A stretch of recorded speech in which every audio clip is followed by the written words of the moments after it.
Hi, and welcome to my podcast, Life and Purpose, with me, Wanjiko Kiari. In this podcast, we shall be having real conversations and stories on the journey to self-discovery, evolution, learning, and personal development. Do you ever question your existence? I do, and I'd like to invite you for us to share, learn, and to live and be the best version of ourselves. So join me.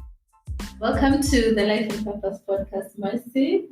Introduce yourself. Tell us who you are. When somebody meets Mercy, who do they meet? Thank you very much for this opportunity. I appreciate this. My name is Mercy Adu. I am a child of God, a mother of three. I am a sister and a daughter. Yes. Okay, great.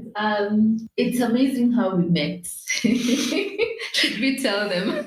I think it's a good idea. Yeah, so we both are fans of Biko Zulu. Yes. And I think 2 weeks ago, by the date of this recording, he published this story about this young man. Do you remember his name? He's Mwai. Mwai, Yes, who has a phenomenal story of Yes. having seen it all and come out. I think he's gone through everything somebody can go through. Yes. Life. And so his story was very inspirational, and of course Biko had really captured it. And down there, Mercy had a comment Yes. about her life. Yes. So I have read Biko Zulu for the longest time. Right from when you were still writing for our university magazine and to this point, and I rarely comment. I've commented once in a while. At some point, I'd made it a habit to comment once a year. Yes, but Mwai's story really stood out for me, and I guess it's because I identified with it. Having lived what he had defined as success, a successful life for himself, and then not really realizing, but at some point that successful life didn't work out for him. And then he had to get to a point where he asked himself, what is it that I have that I can do? So I identified with it in that Mwai said he feels really fulfilled right now in his, it's a small venture, a business. He's making just enough money to pay his rent and his upkeep, but he has never been happier. Yeah. He feels like he's living his purpose. So that I really connected with that because for a while I have been asking myself why am I here? Question, why was I created, and is my career in any way, what I do day to day, is it relating with what God has in store for me? And honestly, the answer to that has been a resounding no. For the longest time, I've not felt fulfilled by the career path I had chosen or I found myself on. So I identified with that because at the beginning of August, in the middle of a pandemic, I decided to resign from my job. We are going to get there. Yes, you made that bold decision. And when I saw your comment, Mercy, I really was like, wow, first, this lady is very brave. Already after living a story of bravery and coming out to say that, what, all these things don't matter. The simplicity of life is, what makes you happy. Yes. And I read your comment and I was like, I'm going to reach out to this lady because I'm a big believer of life being a journey and being bold enough to say that, what, I realize that what I have been doing is not actually aligned with my purpose. So I'm willing to, with fear, but bravely take a decision to step out and do things that align with my purpose. Yes. I was like, I'm going to reach out, and I did, and shared my email, and the rest is history. Yes. Yes. So before we get into all that career stuff, give us a bit about your background. How was it growing up? What kind of a family did you grow up in? How was life growing up? Life growing up was pretty simple. Okay, my dad was a teacher for the longest time until he retired. My mom moved into the education ministry at some point and stopped teaching. And I come from a family we are 7 siblings, 6 girls, 1 boy. It was simple. It's life. It's no pressure.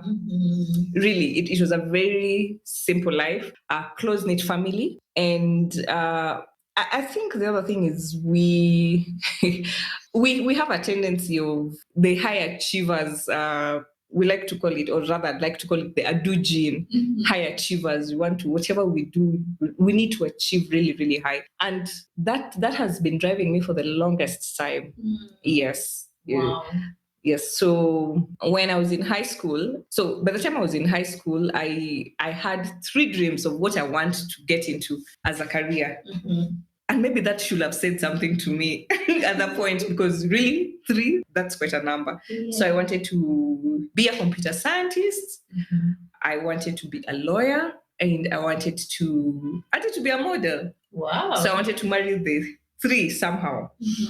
And so I ended up, for my undergraduate degree, I ended up doing computer science. I studied computer science, and I majored in management information systems. So I moved away from the very technical side of computers to management information systems. So that's what I studied. Then my first job introduced me to what now defined my career, data analytics. So I was doing a lot of data analytics. I was training clients in a data analytics software and implementing the software, and at the same time supporting the clients. So that was my first job. And this, I studied in Uganda. I did my undergraduate degree in Uganda. So I worked in Uganda for about 2 years. Then I decided to come back home. So I came back home. I did a bit of jobs here and there, still ended up in data analytics. And eventually I landed on what for a long time was my dream. A Big 4 company. So I worked at one of the Big 4 companies for a while, and still I was doing a lot of data analytics, product and client management for this particular data analytics software. And I really grew through this period. I got to learn a lot.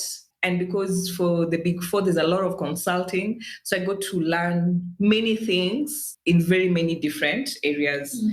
And now came time for me to move from the Big 4, and I moved into what people from Big 4 refer to as the industry. And I moved into the railway industry, and I did IT audit. Basically, now I moved from client and product management to IT audit. That worked for a while, but I think my personality, product and client management, was working because I'm very relational, as I had mentioned earlier. So IT audit worked for a while, but no, not so much, because it's really the systems. Yes, you're interacting with people, but it's more very behind the desk kind of work. Then I made another move. I happened to make very many moves. Okay. I made another move, and I moved into the insurance industry. And now I moved into internal audit. Internal audit, basically, yes. There's a bit of it still, or it's not very different from IT audit. It's just that now this time around you're doing operations audit. So you're auditing the HR department, you're auditing finance department, procurement. Yes, but I was unhappy for the longest time, because audit is a lot. It's very close to policing. Yes. Audit is very close to policing, and it's an enforcing kind of career. You have to be very strong in enforcing stuff. And you have to be willing to ask people the hard questions. And yes, now my personality, honestly, I am sunshine. Like I will walk into, if Mercy was to be a color, Mercy would be yellow. So yellow and audit, it wasn't working. It wasn't working. So I struggled for a long time. I wasn't feeling fulfilled. I'd wake up every morning and I ask myself, okay, so today I'm going to do this, but am I really happy with what I am doing? No. Now, through this period internally, I've always known what I have been called to do, but I haven't been doing it. I know what, okay, when I say called, that's very Christian. Let me say, I know my purpose. My purpose is to work with people, specifically ladies, through life, and just lift them up from wherever they are to the next level. So it could be things like counseling. It could be things like advising someone. It's very coaching. It's it's not anything to do with the internal audit work I was doing or the IT audit work I did at some point. Yeah, so I had to really ask myself if I was happy with what I was doing, and I wasn't. I wasn't. I was quite unhappy. And yes, I was getting a good salary and I am paying bills. I am raising my 3 children alone. So having a stable job is very important for me. So for a long time, I've always made my decision based on the children. But I've kept asking myself, so if I die right now, will I have done something for Mercy?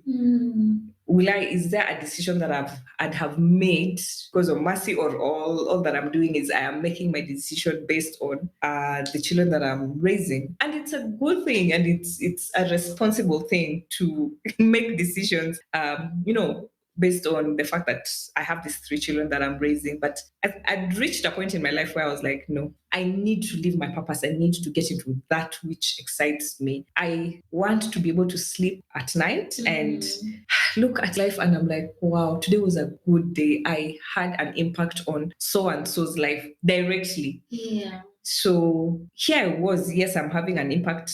I'm raising my children, but beyond my children, what more? What's the legacy that I'm leaving behind? So I took the jump and I resigned beginning of August. I said, I need to really pursue what my purpose is. And I must say, I did not have a grand plan of this is what I'm going to do. I have ideas in my head. I know what it is that keeps me alive and fulfilled. I've done a bit of it in my own small way. I remember processing this with a friend of mine, and he actually asked me tough questions. He asked me, so what has stopped you all these years from doing that which you say fulfills you? And I had to sit back and I realized I've actually done it in a way. I've just not done it full-fledged. So one of the things that I do, especially with my nannies, because I'm very passionate about the girl child, and the girl child who is like underprivileged, and she does not have access to the kind of resources that I had growing up. So one of the things that I do with my nannies, one, I usually check in nannies who, one of the questions that I ask them before, like as I interview, is what do you want to do beyond being a nanny? You really have to have a plan beyond being a nanny for me to actually take you in. And so for one of my nannies, what I did is she passed. She got a good grade in high school. She got a fairly okay grade, but because she just didn't have someone to pay her school fees in college, so she ended up now, looking for a nanny job. So she worked for me for about 2 years. We agreed she'd work for 2 years. Then on the 3rd year, I happen to be a mother of twins. So when my twins now started school, we had agreed she'd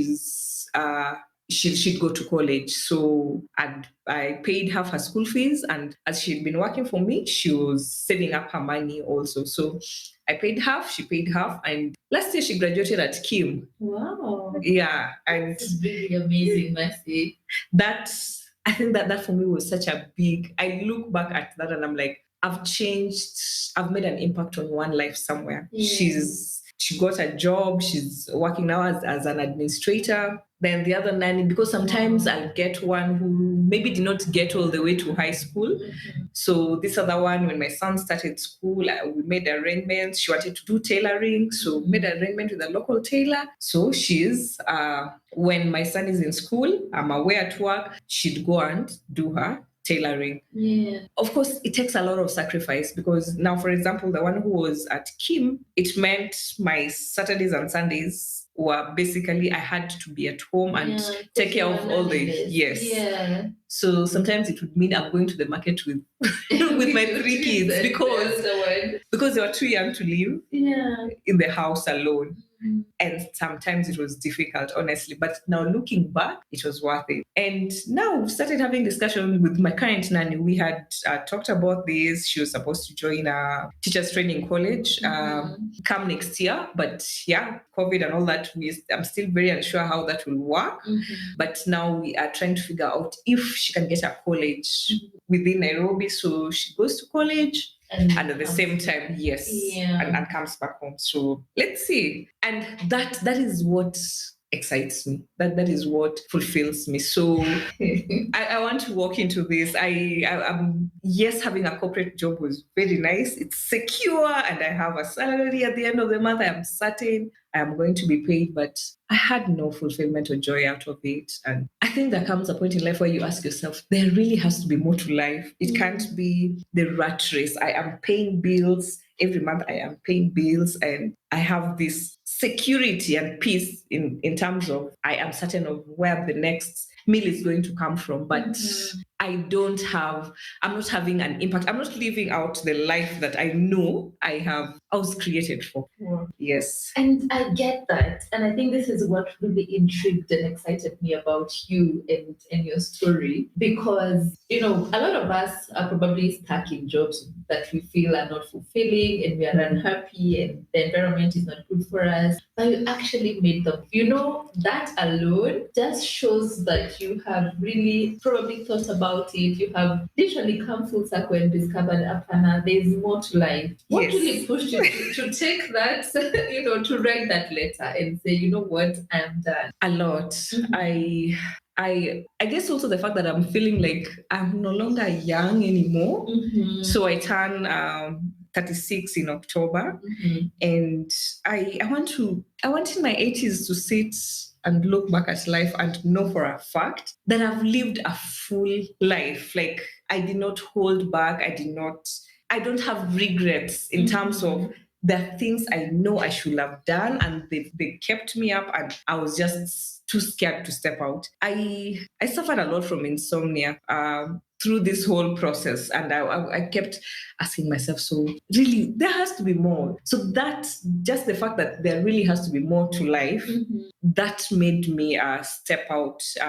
To be honest, like in fear. Yes, I do not know what the future holds, but let's do this. Then I had prayed about this for a while. I had consulted, and I'll tell you for a fact, most of those around me were like, Mas, it's not a good idea. Because the COVID period. Yes, in the middle of a pandemic. You're raising 3 children alone. Are you crazy? Are you crazy? What's the plan? But I was not fulfilled. Really, I wasn't fulfilled. And because I have been here for a while, and I really had to sit and really ask myself the tough questions. I get bored. The jobs that I've been getting, after about 2 years, I'd get bored. And start again, looking for the next thing. And that's when I realized, you know what, the fact that I was getting bored is because I was just not living out. I was not working in the environment that I'm supposed to be working in. I am not pursuing who Mercy really is and what my purpose is. So I think for me, it was just time to stop lying to myself and step out. For the longest time, my dream was very, it was very career oriented.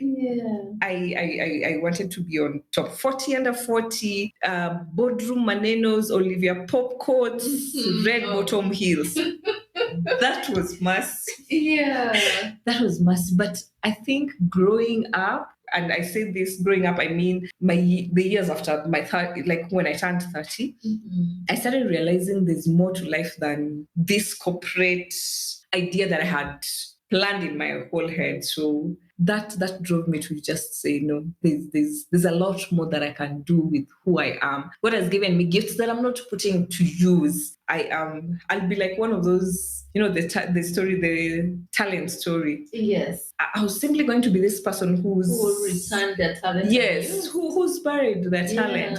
And the other thing is, at some point I was writing a lot, but now because of the pressures of the corporate job, and the person I had become, I kind of stopped writing. I like saying I'm an emotional writer. I write from how I'm feeling. But if I'm not even allowing myself to breathe and feel, I can't even write. So for me, that was also another sign that I have lost who I am. And because from my writing before, I have met people, there are people who've been inspired, the ladies who I've ended up working with just from writing. So I do not want to go back to God and he's like, I gave you a gift, I gave you stuff, but what did you do with them? Yes. Share with us some of the key lessons you've picked along your journey that you would encourage somebody and say, from my experience, this is what I have learned and this is what I am taking into my next phase of life? I think my biggest lesson in life is simple. Imagine it's okay not to have figured it out. There's pressure though, Mercy. Yes. We are in our 30s. There's a lot of pressure to know what you're going to do with yourself. I mean, we have these timelines that we have set for ourselves. I'm going to get married by this age. I'm going to have kids by this age. For me, it was by the time I'm 30, I'm done popping kids. I can now work out and, snap back, get that body back. And then, focus on my career. Focus on my career. Yeah. But I'm learning that life is a journey. It's not an event.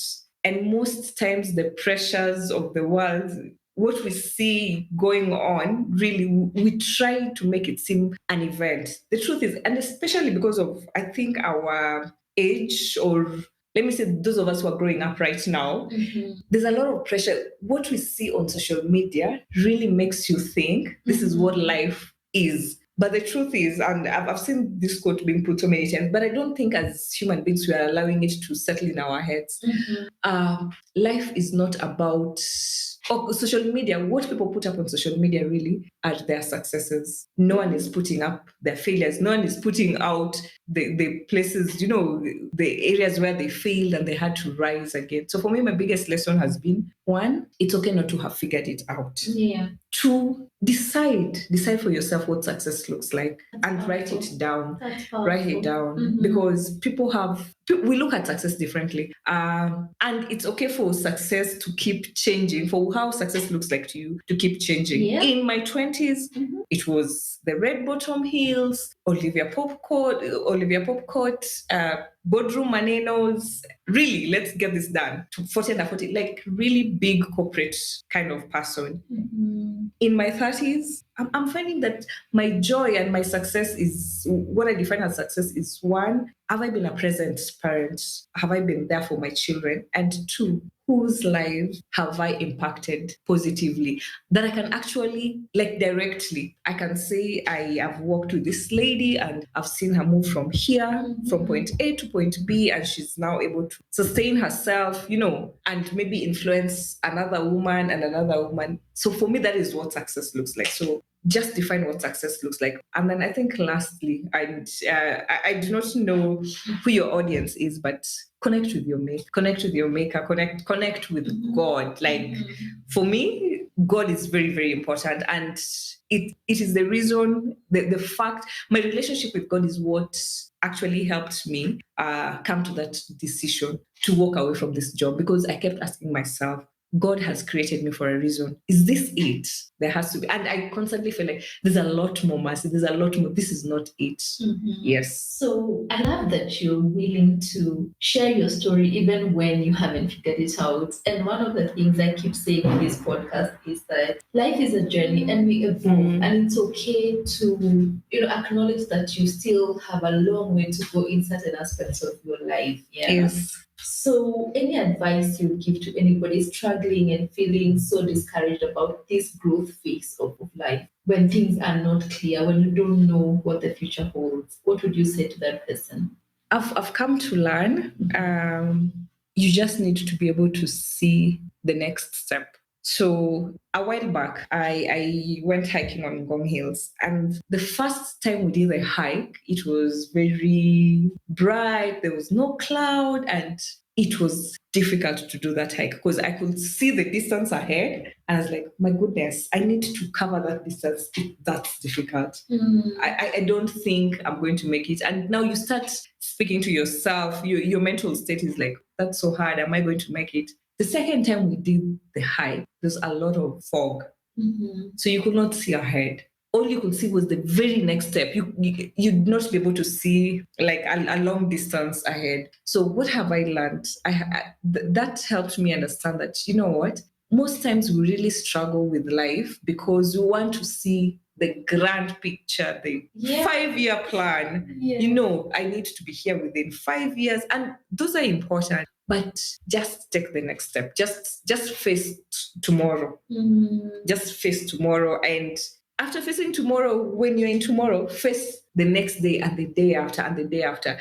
So when you break life into small pieces like that, it becomes, let me say, easier to deal with than wanting to figure out the whole 1 year. I need to do this, I need to do that. So just face what you have right now. Then tomorrow, have enough hope to face tomorrow. Then face tomorrow, then move to the next day. It becomes a lot more easier than having to face the whole big journey. And I guess that's what really makes us anxious if you're looking at this huge mountain. Yes. And it can feel a bit overwhelming. Actually, a lot overwhelming. So October is coming, our birthday month. Yes, for some reason. yes, our birthday month. And we were speaking earlier before we started recording, and you said that this is the first birthday you feel like you're going to be just so relaxed and happy with where you are in life. What are you looking forward to do? Because, of course, you'll have finished serving your notice and now you'll be free, so to speak. I am very, very excited about October this year. Mm-hmm. I'm usually, I'm big on my birthday. Not so big, but not too extra. Just enough. The other thing I love about the month of October is the jacaranda tree is in full bloom. Yes. The purple everywhere. I love that tree. Mm-hmm. I really, really love. I feel like it just colors the world. So this particular birthday, I'm turning 36, and I'm never shy of saying my age. I am proud of my age. I refuse to hide my age and say, no, I am turning 36, and I am grateful to God for all these years that I have lived. So this year, what I'm looking forward to is I'm taking October off as a sabbatical. Really, I just want to rest. I want to pray. I want to Netflix and chill. I want to just husa. Like for once in my life, can I just rest a little? My firstborn is 11 years, and I feel like for the last 11 years, it's just been, even when I get a chance to rest, I am not really resting. So I may be resting, but there's still something over my head. So this year, I want to be working, so I'm going to rest. And I feel like for the first time, I have chosen mercy. So for me, it's a big deal that this birthday, my 36th birthday, I actually made the decision to choose mercy and what really, really fulfills mercy. I plan to do a simple dinner with my kids. Just go for dinner with them and celebrate my birthday. Initially, I had really Diani was calling my name. Grand plan. Diani has been calling my name for a while, but I also have to be responsible in that right now that I have stepped out, I'm not going to. It won't be prudent to take my savings to go to Diani. So Diani will happen another time, God willing. In his own way, he will make it happen. Yeah, so I just want to do a simple dinner with my kids and just celebrate my birthday. That's it. Yeah, and then rest. So October for me it's just going to be a month of rest, reset, because the thing about resting is when we rest, we actually get to listen. When we still our voices and the noise around us, we get to listen to what's inside us. So I'm going to also do a lot of journaling in October, because this part of the journaling is what is going to help me realize or really map out a plan for what's next. Yes. Awesome. I really wish you the very, very best. Of course, I will be checking on you. Thank you. Just, keep encouraging you even as you move into the next phase of life. Are you going to get back to writing? Definitely. Yeah. Definitely. I'm going back to writing, which means I'm going back to reading. One of the things that, as someone who writes, you learn is you're not going to be able to write if you're not reading. And I haven't read. Okay, I've been reading, but not as before. Because before I'd make sure I've finished this book, then I move on to the next. I mean, right now I have about 15 to 20 books on my bookshelf that I haven't read. Yes, because there has been no time. So I'm also going to use October to really, really read. So I'm going to finish most of those books, and then I'm going to write again. Oh, I hope the juices, the writing juices, are going to flow again. They will. Yes. Any final thoughts? Anything that is in your heart that you want to share before we end this? Life is for living, man. Life is for living. If you're in a situation where honestly you can feel you're not living, and the truth is, I think quite a number of us settle for a mediocre kind of life. In that you're in a situation, it could either be a job, a marriage, a situationship, whatever, that you feel you're very restricted, you're not yourself, you become this other person that you are not created to be. But we stay there because it's safe. Yeah. It's safe, and if I step out, what will people say? Or if I step out, then what next? But in so doing, we are living, but we are dead. Our hearts have dulled. Our laughter no longer exists. Our eyes are just hollow. Live. Just live. Do not die before your time. Do not die before your time. The fact that you're still alive right now, God has a reason and a purpose why you're alive. Please live a full life. That at the end of it, when you die and you're put to the ground, those around you will be like, that was a life that was. Yeah. So live. Wow. Whatever living means to you, find it and live. Yes. We are going to end on that very positive note. Thank you so much, Mercy, for coming. Thank you. Are you going to come again when I invite you? Once you have definitely. Get it out. Definitely. And I'll keep, now that I know about this podcast, I'm going to listen in, because I think there's something inspiring about people actually living their purpose. Yes. And not settling for what we all settle for, paying bills and whatever it is, responsibilities and all that. Yeah, finding your purpose, and also just making sure that your purpose also somehow is paying your bills. Yeah. I think that's huge. It's amazing. Yeah. It's amazing. Yeah. So good to have you here. Thank you. I really enjoyed this. Thank you, Lilian.